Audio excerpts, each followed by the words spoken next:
विद्यार्थी जीवन में उन्नति। विद्यार्थी जीवन में उन्नति की परम आवश्यकता होती है। जो विद्यार्थी जीवन में अगर अवनति किसी कारणवश हो जाती है, जब उन्नति नहीं होती तो अवनति हो जाएगी। मतलब आप उन्नति नहीं करोगे, आलस में, प्रमाद में, गलत विकारों में, गलत डायरेक्शन में गलत स्वभाव बना लोगे और बहुत निराश जीवन अपना बना लोगे।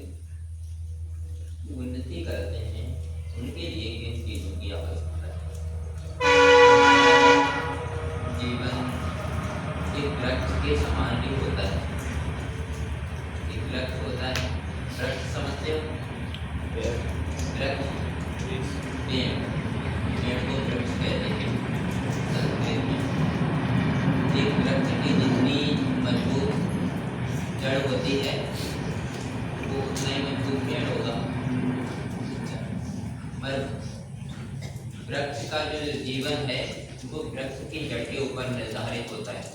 वृक्ष की जड़ अगर मजबूत होगी तो उसका केवल जो ऊपर का ढांचा है वही अच्छा होगा कि नहीं? मनुष्यों में क्या है? पर मनुष्यों में अगर आपने अपने जीवन को, अपनी जड़ को मजबूत कर लिया तो आपके माध्यम से या आपके सानिध्य से दूसरों का भी ढांचा ठीक हो जाता है, दूसरों का भी जीवन अच्छा हो जाता है। हो जाता है कि नहीं हो जाता? मान के चलो आप अच्छे व्यक्ति हो, अच्छे विद्यार्थी हो, पढ़े लिखे हो, नॉलेजफुल हो, अच्छे संस्कारी हो, तो आप गलत बातों में फंसोगे क्या? जब गलत बातें सब कोई करते हो, ये तो आप अपने आप गलत बातें नहीं करोगे, तो दूसरे जो आपको गलत बातों में फंसाना चाह रहे हैं, गलत आदतों में लगाना चाह रहे हैं, नशे की हूँ या व्यसनों की हूँ या पढ़ाई ना करने की हो, मौज मस्ती की हो, किसी भी तरह की अनर्गल बातें बहुत सारी हैं। कोई सीमा है गलत बातों की? नहीं। गलत डायरेक्शन की कोई सीमा है? सही डायरेक्शन की फिर भी एक सीमा रहती है कि आप बहुत ज़्यादा मेहनत पुरुषार्थ करते हो, बहुत ज़्यादा अच्छे स्किल हो, अच्छे नॉलेज रखते हो, तो एक सीमा तक आप पहुंच सकते हो। मगर गलत डायरेक्शन में कोई सीमा नहीं, कब आपकी सीमा खत्म हो जाए, कहाँ तक आप पहुंच जाओ उसकी, क्योंकि उसमें मेहनत जितनी करते हो उससे डबल आपको लाभ होता है गलत डायरेक्शन में जाने के लिए। तो अब आप अगर थोड़े से अच्छे संस्कारी बन गए तो अपने साथियों को, अपने मित्रों को अच्छी बातें बता पाओगे, या वो आपके सामने गलत बातें कर रहे हैं तो उनके उसमें फंसोगे नहीं। बहुत सारी बातें होती रहती हैं दुनियादारी की, अपने जीवन से भी, दूसरों के भी जीवन से रिलेटिव होती रहती, नहीं होती रहती, और उसमें बच्चे फंस जाते नहीं जाता, फंस जाते हैं।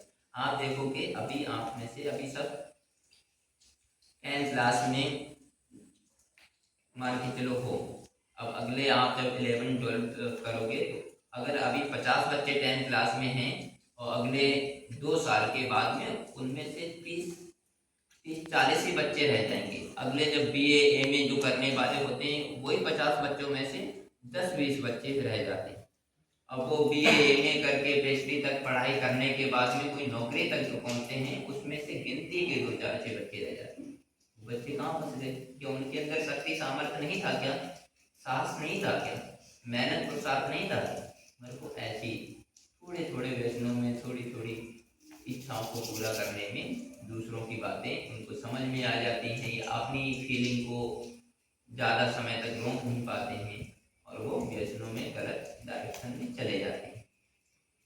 तो ऐसी सारी बातों को बहुत ही स्पष्ट तरह से हम आप सभी विद्यार्थियों के बीच धीरे धीरे रखेंगे, बताएंगे कि विद्यार्थी जीवन की उन्नति में किन चीज़ों को हमें छोड़ना चाहिए, किन चीज़ों को हमें अपनाना चाहिए, क्या हमारे लिए साधक हैं, क्या हमारे लिए बाधक हैं, जिससे हमारा भविष्य, हमारा जीवन, हमारी उन्नति, हमारे परिवार की उन्नति, समाज की उन्नति हम कर पाएँ और अपने जीवन को एक उत्कृष्ट स्थिति में लेके जाएं और अपने जीवन का जो उद्देश्य होता है वो हम पूरा करें। जो वैदिक साहित्य में आपने सुना होगा कि हमारा जो जीवन का उद्देश्य होता है वो धर्म, अर्थ, काम, मोक्ष का होता है। धर्म क्या है, अर्थ क्या है, कर्म क्या है, मोक्ष क्या है, ये अगली बात करेंगे। धर्म अर्थ काम मोक्ष का हमारे जीवन का उद्देश्य होता है, तो उस पर भी बात अगले चल के चर्चा करेंगे। अभी यहीं पे